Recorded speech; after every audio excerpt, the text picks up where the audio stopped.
And welcome back, everyone. We hope you had an enjoyable networking session and you maybe met some new friends. And yeah, now we're going to go to our fourth panel, the panel on diversity and training in the battery sector, which is one topic also very close to our heart with Battery Associates through our programs such as the Battery MBA and others. Brilliant, yeah, and we got a very exciting lineup again of speakers. You can see them all here. We got Dermot with us from Arvensis and Partners. We got Amandine from Battery Associates with us. We got Stephanie from ABB and Crystal from Virginia Tech. And yeah, I will kind of really lead it over to them, especially for Amandine, if you want to kick us off with this panel. Great. Thank you so much, Simon. Yeah, this was an important panel for us to host because we often speak of technology, but a competitive technology-based industry requires an adequately trained workforce. And actually, it's not just a trained workforce that we need, it's a diverse workforce. So diversity and training are for us two words that very much go hand in hand. And just to kind of open this panel, if I may, a couple of questions from my end. One is, considering the training needs of the sector, how will this talent transition actually look like for the sector? What are some of the recruitment challenges faced by the sector, both from the employee and employer's perspective? And I know that, Dermot here and Stephanie have a lot to share on that.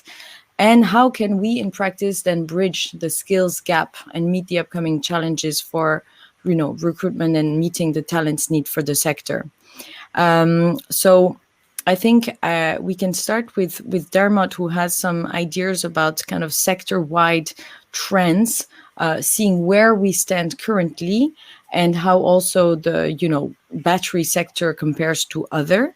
And then one, kind of final thought for me to open this panel is to really, again, think of training and skills and training and education as an opportunity to diversify the sector. So that's, again, why those two kind of are so much related in our eyes, and very much, looking forward to this conversation.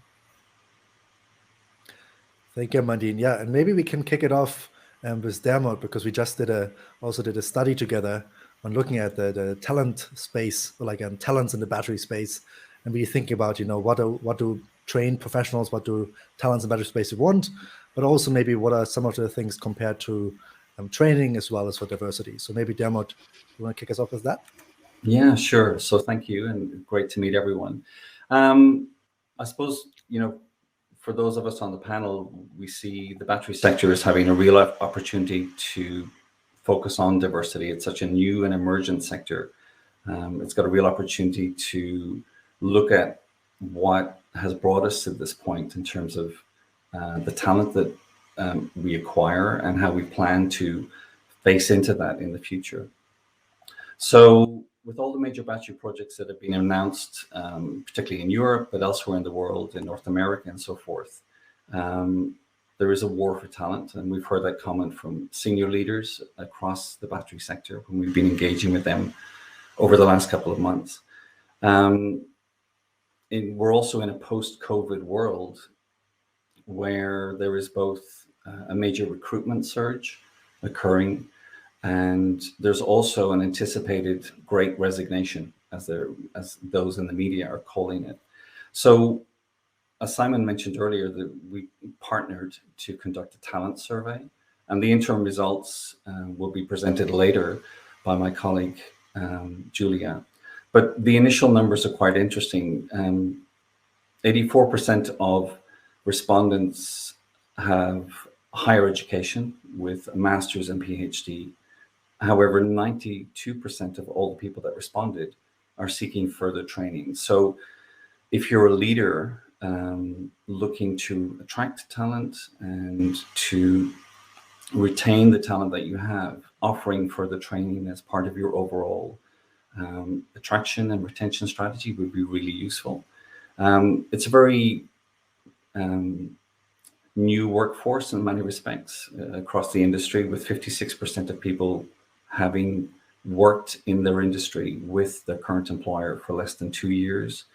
And it's interesting also that, and I'm going to touch on this later, how culture can play such an important lever in your advantage of retaining and attracting staff as you go forward. So, because culture was deemed the number one reason that people are satisfied with their current employer, and that was ahead of compensation. On the flip side of that, though, the reason to leave, and that was 48% of people are choosing or interested in leaving their current organization, either because of low salary or because of the direct relationship they have with their leader. So, and 77% of people who responded to the survey are checking job boards and looking for alternative employment, often on a monthly basis. So with that in mind, moving on, I don't want to hold the floor for too much longer, but the battery sector is a high-tech sector, and that's the sector that I've recruited in over the last 17 years as a former engineer and material scientist myself. I've only ever focused on engineering and scientific sector centric companies. So looking at high-tech comparable industries to see how the battery sector ranks, 17% of the respondents that completed our survey are women. So how does that compare with other high-tech industries where engineering talent and science talent is core? So in the digital sector, where Facebook, Twitter, and Google and so forth, they have moved the diversity of their workforce, women in particular, from 2014 till last year, from 15% to 23%. In a comparable sector, the pharmaceutical sector, 26% of executive positions are filled by or held by women. However, only 4% of roles within their organizations with profit and loss centric responsibilities are held by women. And then within the mining sector, which I guess is very much the upstream part of the battery sector, less than 20% of leadership roles are held by women. 18% at board level, 15% of women at the executive level, and only 13% at the C-suite level. And it's interesting to note that a lot of the Western companies in the mining sector have diversity rankings or ratios lower than those in African and Asia Pacific companies. So I'll finish on that point and hand back to you, Simon and Amandine. Thank you very much, Dermot. And yeah, I think it's kind of summarizing the war on talent, which is something we have definitely also seen, all around. And it's, if you look at the studies, showing how much more talent we need, even in Europe alone, if you look at numbers, for example, from the European Battery Alliance of 800,000 people, we know that there's lots of people who have to enter the market. And if we kind of have to decide now, which direction are we taking, right? Is it a same status quo, or we're actually trying to diversify the workforce? Similar, we also have seen this efforts in other sectors. Amandine, did you want to add something, or should we go to Stephanie? No, I would let Stephanie maybe reflect on some of the numbers that Dermot gave, and yeah. Thanks, Amandine. And Dermot, it was really great to hear your numbers that you said. And for me, being in the industry, so working in the industry, I can definitely echo and agree with what you said in terms of the numbers, because this is what I see, but it's nice to see that, some concrete numbers that are out there. And so for those of you who don't know me, I work in e-mobility, and I work with global account management. So global, it's a global role. And I work with fleet management around the world. So I get a good view of who I'm speaking with in the e-mobility industry around the world. And exactly like Dermot said, it's really male dominated as well, and could have a lot more of representation of females. What I'd like to say too is, when we're looking at these areas, I'm definitely a firm believer that we need more diversity in this segment, or diversity is a positive thing, whether it's gender diversity, cultural diversity, it's definitely a positive thing. I won't go into all the details. I think everyone knows this, how it really, leads to success and business success for companies. But I think what's really important here, and especially as Dermot mentioned, is that, we're working on, it's a high-tech industry, and we're working on the challenges of tomorrow. So it's so important that we need diverse teams and diverse people working on these challenges of tomorrow. And what I'll start first by saying is I see firsthand the benefits of having a diverse team. At some point in my career, I was leading the Canadian e-mobility business at ABB. And I really, as soon as I entered this, I really made it a point to have a diverse team. And so I had good representation of women and different backgrounds as well. And overall, I mean, the team was extremely successful. You know, we had record-breaking years and, you know, really successful overall. And I definitely contribute a lot of that success from having a diverse team. You know, it was really something when you had people around the table who are making decisions and putting their inputs as well to make sure that everyone's voices were heard. Of course, it's good to have a diverse team, but you have to make sure that you foster collaboration, that everyone gives their inputs. But yeah, so I really contribute that success to the diversity of my team. The other thing that I see in the industry, as was mentioned also, is challenges in recruitment. So I right now, I'm looking at increasing my team currently, and the applicants that I'm getting, unfortunately, I only have about 5 to 10% of women that are applying. And of course, I want to make my team as diverse as possible, gender diverse. And it's an issue. It's definitely an issue, and that's what I'm seeing. And it definitely goes along the lines of the statistics that you all just heard. Is that, you know, it's really great to increase the diversity in the industry, but then it goes back to, well, how big is the talent pool? How diverse is your talent pool, I should say? So these are the challenges that I'm facing, and so there are things that are being done. And I'll stress too that the importance of training and education and awareness to, you know, to make sure that these people with the different backgrounds are applying and have the confidence and have the information that they need to apply. So I'll just end it right there by saying that, yes, training and education and awareness is so important to increase the diversity in our fields. Thank you, Stephanie, for sharing and also being such a trailblazer. And we know you inspire many people, and it's always really great to hear all the updates. And talking about updates and talking about talent, let's go to Dr. Crystal Waters. Congratulations again for just finishing your PhD. And maybe you can also share a bit about your perspective, because you right now also in this nice transition from academia to industry, and maybe also share a bit of your journey and your perspective on this topic. Yeah, thanks, Simon. So a little bit about me. I just got my PhD in chemistry here at Virginia Tech. And I am making the transition from the academic setting into a postdoc in industry. So I guess the biggest thing that I've seen, you know, is that I guess, you know, as a Black woman, I kind of have this double minority thing going on. And, you know, I'm all for diversity. I'm all for, you know, improving the ratios of more, you know, women to men. But there's the thing about inclusivity too, right? We can't just talk about having all of this diversity, but yet, you know, you're not including those people once they get there, just because you're, you know, meeting a quota, or you're just trying to have that woman or person of color on your team. So this is a big thing that I definitely have felt, being, you know, the only, you know, woman or the only Black woman in a battery space. So particularly, I guess in the academic setting, I think part of the lack of diversity just comes from the retention of getting students into STEM type careers.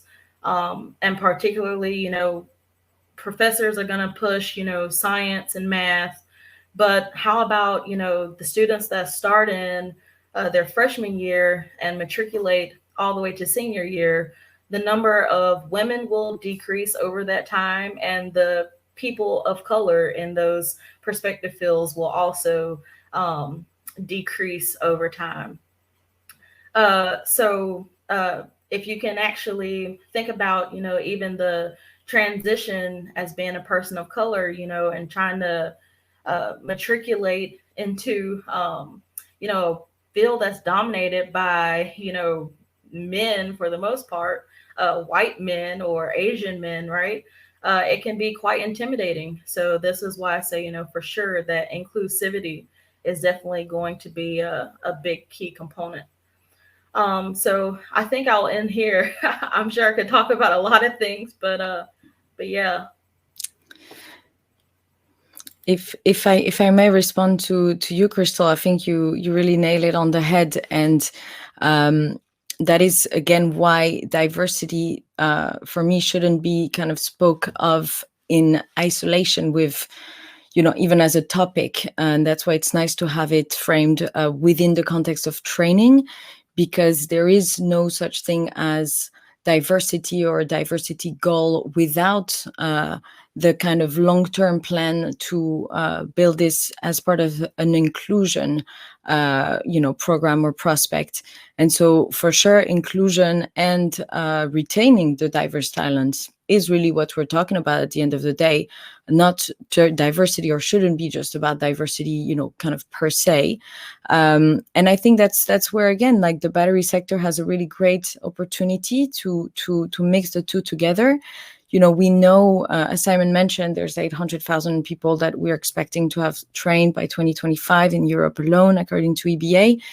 But some of the initiatives that exist out there only just really focus on that. Whereas we have the now opportunity to build in this almost kind of requirement for a diverse geographically, but also, you know, not just gender, race, but socioeconomic as well, diversity in building this trained workforce. One thing I could add is on my end, while working, having the chance to work with Battery Associate, who really very much has this in its DNA. We've built a Battery MBA in that spirit. So we decided to launch not just an educational program that could help train the next generation of, you know, battery leaders, but one that would do so with, you know, some real or by setting examples. So having women actually like Crystal and Stephanie, who this wasn't really planned as such, but I'm so happy that actually the two of you have done the Battery MBA. So it's a great you know, thing to have you here. And you know, very much having a program that ends to make that the de facto situation, and having multiple voice. That's also the opportunity we have with online training, you know, having a very wide and diverse you know, array of participants in those programs. So happy to talk more about the Battery MBA, but just an example for me of how the two, diversity in its inclusion sense, can, you know, be merged with training. And if I can add, I'd also like to, you know, because I took the Battery MBA, so I am an alum, and I definitely want to attest that absolutely, you know, I was so happy to see, as someone with a technical background, I'm an engineer, someone to be in a training course that specifically said, you know, Simon and Amandine, you've mentioned many times, we're trying to increase the amount of the diversity that's within the battery space. So I think not just having it as a KPI, but speaking about it over and over and over, and making sure that everyone understands this is your mission as well as an important mission, I think speaks volumes. And, you know, and you can see that everywhere, from the people who are the lecturers, the people who are giving the training, and then the participants as well. So yeah, definitely plugging that in, or helping to plug Battery MBA. I took that course, and it was a fabulous course, and I love that's important work of what you guys do there. Yeah, I agree with you, Stephanie. Battery MBA definitely assisted me significantly in my transition from, you know, just being in school to getting a job in industry. So the PhD just kind of narrows you in, right? You get totally sucked into your topic, and you kind of lose this broader perspective of what are the battery challenges, or what are the overall challenges just, you know, in the battery sector as a whole. And the Battery MBA really was paramount for me to network with people, provide me just like a broader view of what the possibilities were. You know, in the academy, you think, oh, the only thing I can do is be a professor, because a lot of people who are professors have never worked in industry. So Battery MBA really gave me a broader outlook of what the possibilities were once I finished school and started matriculating into finding a career. Thank you so much both for the shout out. Appreciate it. And that's very kind. I know, Dermot, if you had a point, otherwise I have one other question afterwards. But Dermot, go next. Yeah, I just thought, you were talking about training there. So there may be many people listening who are going, okay, so I'm keen to increase the diversity and the inclusion in my organization. So how? So yesterday, as part of my preparation for this, I spoke to some women leaders in the battery technology sector, as I mentioned, to get their insights. So some of the practical training courses that people could take part in or seek to bring into their organizations would be when they're looking to promote people internally, when they're looking to hire people from externally, and improve diversity as a result. So part of that could be when you're conducting interviewing, some of the questions you could ask could actively seek to draw examples out of people about when have they observed that the culture isn't serving everyone in the organization, when have they called out poor behavior, when have they potentially spoken truth to power to say that's not right. So it can elicit the responses from applicants and candidates about both reinforcing what you value within your organization, but then also making sure that you attract the right people and you give them an opportunity to not just talk about their technical achievements or their commercial achievements. You can also work to develop training awareness in terms of unconscious bias within your organization. And that's a huge, I mean, most people, because it's unconscious bias, we all have it, right? And to actually actively acknowledge that we have it and then seek to remove it from being unconscious to conscious would be important. To provide all staff with training, that was one of the insights that one of these leaders shared with me yesterday, that in her opinion, you can't expect to just train only the leaders within an organization, expect it to trickle down. It needs to happen throughout the organization and essentially create what she called an organizational conversation to allow these conversations and these topics to emerge. And by doing so, you create what's called a psychologically safe space, which is a very big theme. And that's critically important to the success of organizations. And then finally, the last point I'd make is even things like job descriptions can be worded in a way that's gendered. So trying to take your job descriptions and move them from being gendered to gender neutral. Words like competitive and determined have an overly male connotation with them. So perhaps look at words like collaborative and cooperative. And these are not perfect. There's no check boxes that you can necessarily do for this. This would be something that you'd organize internally within your teams to say, hey, this is a job that we're going out to market with. How does it read? Should we, and seek the input of people around you. So that would be what I'd offer as training ideas. Thank you so much, Dermot. Yeah, and I think and all of you, Crystal and Stephanie, I think one thing for me, maybe also kind of when we because you mentioned, Amandine, right? When we start off with the Bachelor MBA and we had this idea, let's aim at 50%, female participants. We got kind of asked, why, what's the point, and why do we care about this? And I think it was very clear to us, personally, from personal experience, that teams work better if they're diverse, right? And I think it creates a better atmosphere. It's more inclusive. You have different viewpoints. You learn better from each other.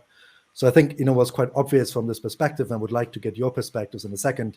Why does actually diversity matter? Because some people might be like, why should I care? What's actually the point? So I think from this perspective, it was quite clear. But then also I want to say, right, it's not easy. As you said before, Stephanie, as well, to actually build a diverse team, and kind of creating like gender balance in a team in the battery space, it's extremely difficult because at the moment there's like less, there's less, if you look at the kind of at the supply side, right, like, less female kind of like battery fully trained and experts in this. And I think there's something also to do about this, kind of how can we now promote and support the people like doing amazing work, like all of you on this panel, like Crystal and Stephanie, and I think kind of how can we, support them on the one hand, but also on the other hand, how can we support the next generation, right? Because I think one thing right now is we can, support the people from today. And I think that's what we're doing with the Battery MBA, and we're trying to accelerate and to push and try to get as many incredible, diverse leaders into like the leadership. But then also, how can we get more people and how can we get more diverse people now who are going to be the leaders of tomorrow. So I think that's kind of, some of our approach and reason why we're developing other courses, etc. as well. But based on this one, I also would love to go to you, Stephanie, because we had a bit of a chat about this as well. Kind of maybe your rationale, but why do you actually care about having a diverse team? Why do I care? Well, it's because it's very important. So I mentioned already that you need to have diverse teams that are tackling the challenges of today and tomorrow. That's how you get the best ideas to come out there and have more inclusive thoughts and decisions to come out as well. One thing that you mentioned, when it comes at looking at the future and setting, making sure that we have a lot of these MBAs and battery MBAs and people who are knowledgeable in leadership. I think that's extremely important as well. So one thing is hiring these people and starting off and making your team as diverse as possible. But then you have to make sure that your team continues to be diverse. And that's where, Crystal and Dermot already mentioned, with their points about there's this phenomenon of leaky pipe where you start off, let's say in academia, you start off with a class that has a lot of women, and then slowly they kind of, become less and less in numbers. And also when it comes to the industry, I see that as well. With Dermot's numbers that he mentioned, that when you look at the executive level, there's less and less. So it's super important that we have leaders, diverse leaders that are, leading the way. And so, it's important because as young junior people, when they come in, they want to look up and see, oh, there's people like me. Because if they don't, then the chances of them staying are going to be very slim. So the way to do that, there's many ways to do that. Of course, training is a big thing, and that's where the battery MBA, it's so important. Why is it important that the battery MBA has as many women as possible? Because you're fostering and you're making sure that these leaders are going to be as diverse as possible, so that later on, when you have the junior people coming in, they'll look up and they'll see, okay, great. There's people at the top that are just like me, and it'll give them more of a motivation to stay. So that's really important. And that's how it gets as diverse as possible, to make the full industry as diverse as possible. Yeah, and if I may just add to what you just said, I think that's really important to emphasize that, as you say, it is about younger generation looking up to a diverse team rather than thinking of diversity as something that has to be trickled down via, even training and so forth. And so I also remember the example you mentioned with the work you do with, Dress for Success, and partnering with, it could be younger, students even, or younger and older persons who may not be in the sector at all, or who may not know or be interested in it. But it's also showing up there as as a person, a woman in a leadership position, in spaces where really the biases and the imagination even around what the possibilities of a leadership position can look like. So it's really doing those two works, training, as you say, the upcoming and the rising leaders, but also working with those who, may have also, much less privilege and chance to even have that imagination. Maybe you can talk more about that work you do. I really enjoyed hearing your stories. Absolutely. So the work that I really try to do in encouraging women to enter STEM fields, and also, of course, in e-mobility, because that's where I am, but in e-mobility or battery spaces or STEM in general. So one of the things is, you mentioned Dress for Success, and that also spurred from the work that I'm doing, or the challenges that I'm having right now into hiring women applicants for the roles that I have in e-mobility. So as I said, I'm struggling. I'm having a hard time because when I look at the applicants, there's, not that many. That's a situation today. So what I'm trying to do is make sure that in the future, that's not the status quo, that it's going to improve as much as possible. So there isn't an organization called Dress for Success. There's also organizations around the world that help women to enter fields. And the work that I'm doing, and specifically, is getting women aware of amazing fields like e-mobility or the battery space, or just STEM in general. So really fields that women are very underrepresented. And my thinking behind that, especially when it comes to, these webinars that I've been doing specific for mobility in the battery space, is to get women excited about that. And it goes back to the training, but also the awareness and education, is because sometimes it's just a matter of starting off to say, look how exciting this field is. And hey, it's not just something that's going to happen far away. It's happening right now, and it's the future. So now is the time to get involved and to also, get the proper skills that are needed, like upskills and education, to continue into this field. And that first step is really important, because I've had a lot of conversations too with women, for example, that'll say, "Oh, wow, you're in this space, like, with the auto OEMs or, battery space in general, that's very male dominated. Like, why do you do that?" And of course I say, well, because it's awesome. Let me tell you how great it is. So it's a matter of, changing that perspective and just showing people how great it is, of course. But then second is, just because it's very male dominated today doesn't mean that that's the status quo. It can change. So yes, it's small steps, but I think progressively, or collectively, I should say, everyone can do their part and continue these trainings and this awareness to just get people involved. Thank you very much, Stephanie, for also being a trailblazer. We know there's many people been very inspired by you. So are we. Crystal, would you like to add something? Yeah, I mean, I guess, the biggest thing for me is that, I guess, it's difficult to navigate a field where you don't see people that look like you. So, yeah, I agree with you, Stephanie. We have to get more women, more people of color, more diversity in the leadership roles, to where their voices can be heard. It's one thing to bring the women on, but if they're not having their voice heard by, the higher ups and things like this, then there's not going to be any drastic change.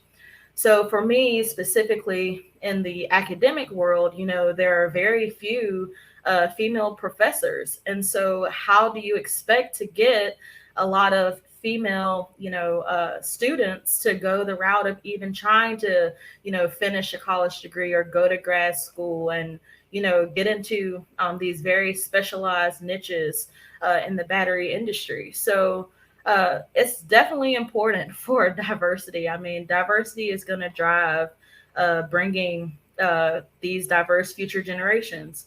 So I guess this is kind of the big thing for me. And I guess, I'll kind of be one of the trailblazers, because there are very few, Black women in the industry, right? And I'm sure, I'll have to search far and wide, but yeah, it's exciting for me to jump into the industry at this point where we're on this extreme growth curve, and hopefully I can make a difference.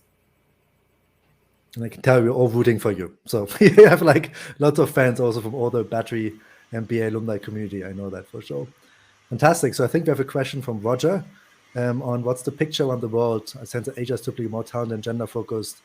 Illustration of that can be often seen in many universities and blue chip universities in London. So Dermot, do you have any thoughts on this?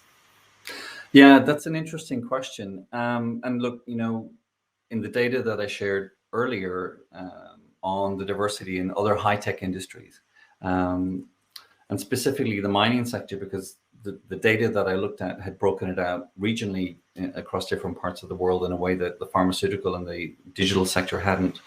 And what was happening there was at C-suite level, board level, and in other executive level roles in Africa and Asia Pacific, women were made up higher numbers than Western corporations in the mining sector, which was quite interesting. As to why that is, I'm not sure. So that answers one part of Roger's question in terms of what's the picture around the world, and he senses that Asian talent is typically more gender focused.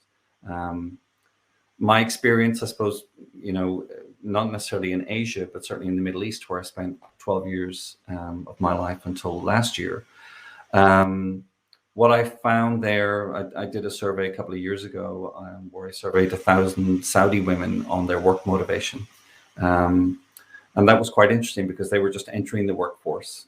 It wasn't common for women to work in the workforce. It certainly is now. But what was interesting there was that, and maybe this feeds into the observation regarding the African and Asia Pacific regions, is that women had to fight harder to get the same level of parity, both in terms of salary, but also in recognition and promotions. They didn't have a sense of entitlement. So in order to prove themselves, they just simply focused more on education and more on proving themselves through their work, rather than through the network, through the positions that were maybe given to other men typically, whereas they had to prove themselves in a much more capable and obvious way.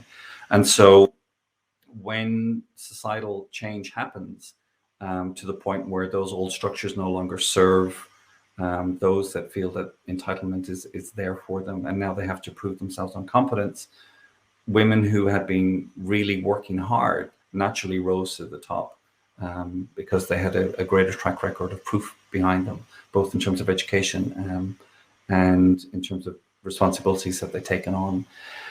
So I don't know if that answers the question, but that's certainly my insights from interacting in a similar culture.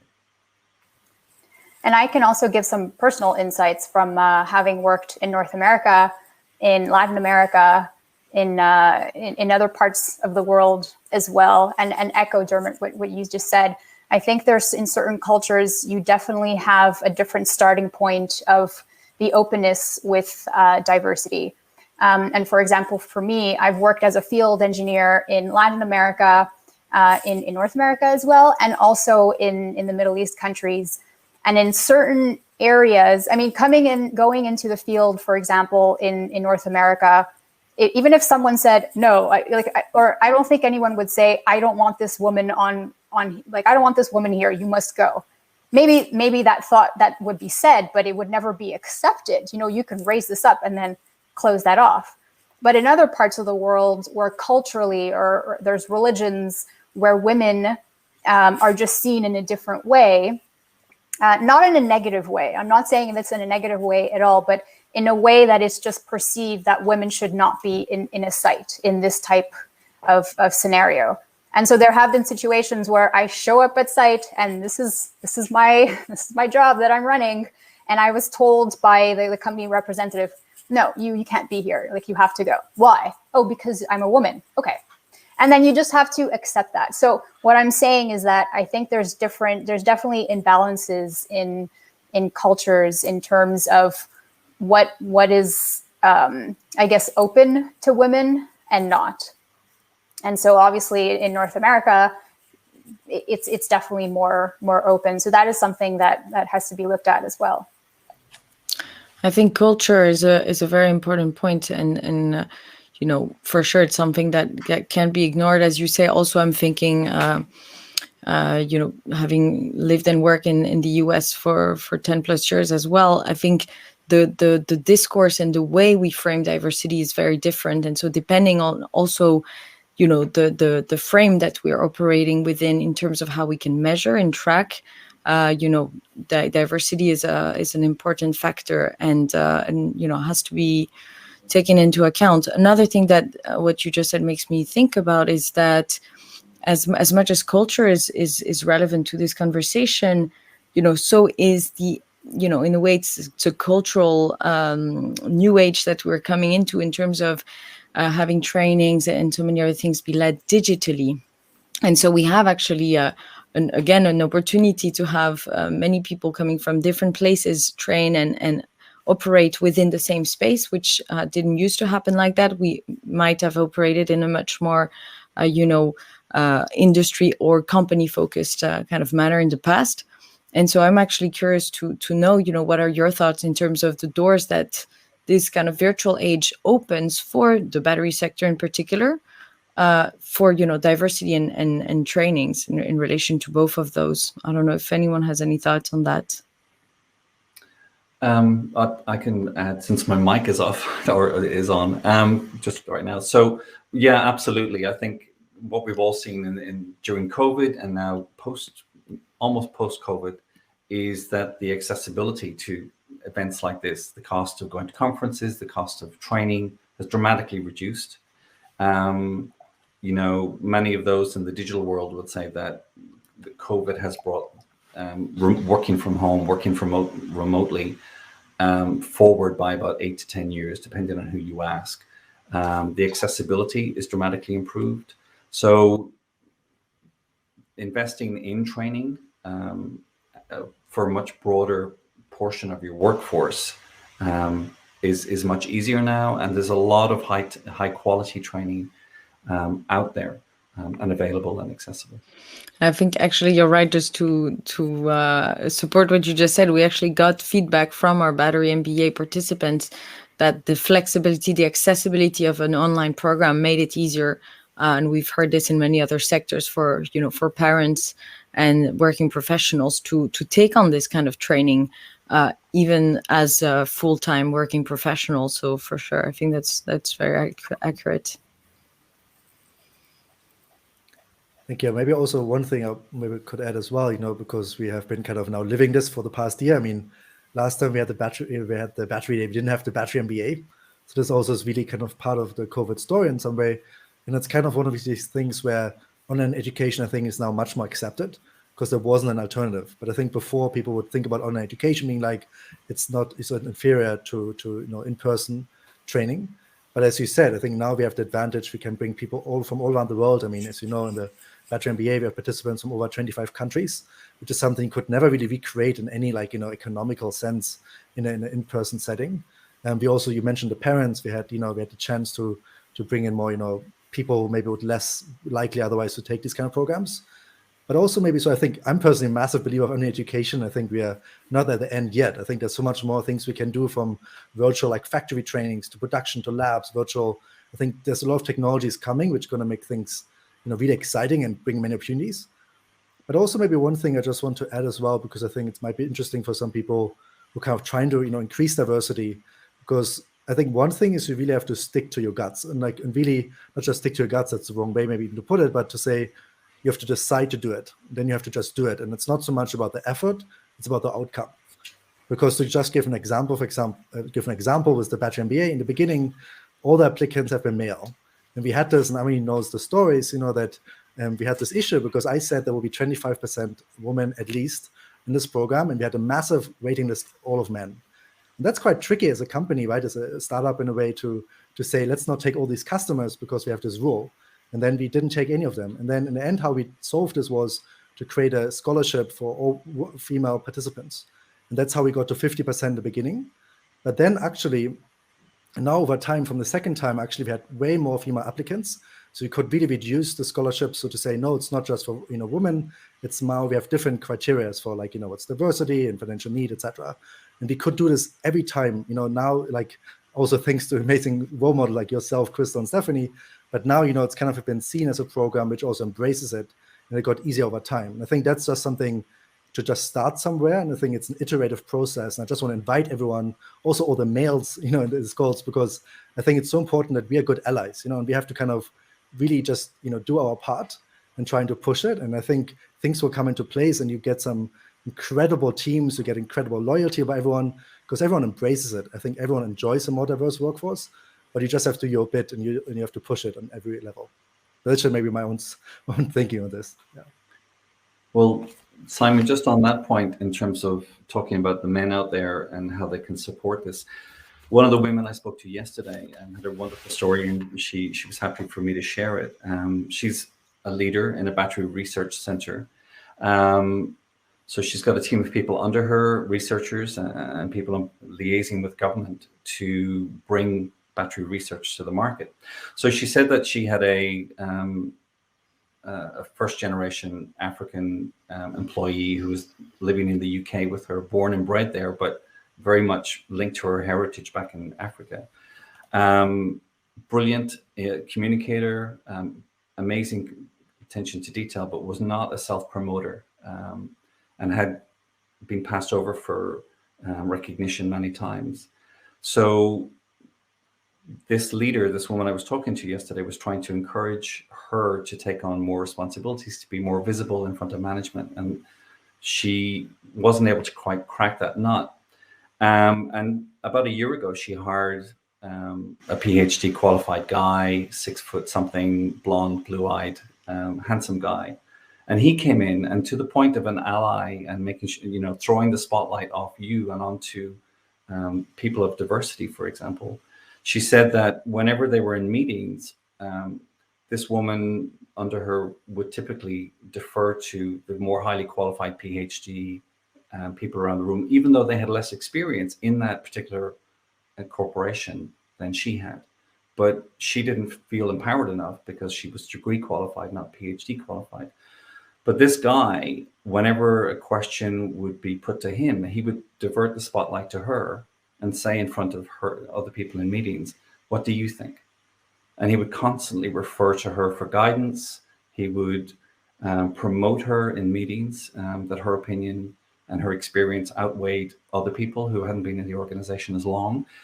And this leader that I was speaking to said the transformation in this woman was amazing over a 12-month period, to the point now where she's really embraced a lot of the potential that this woman as a leader saw in her.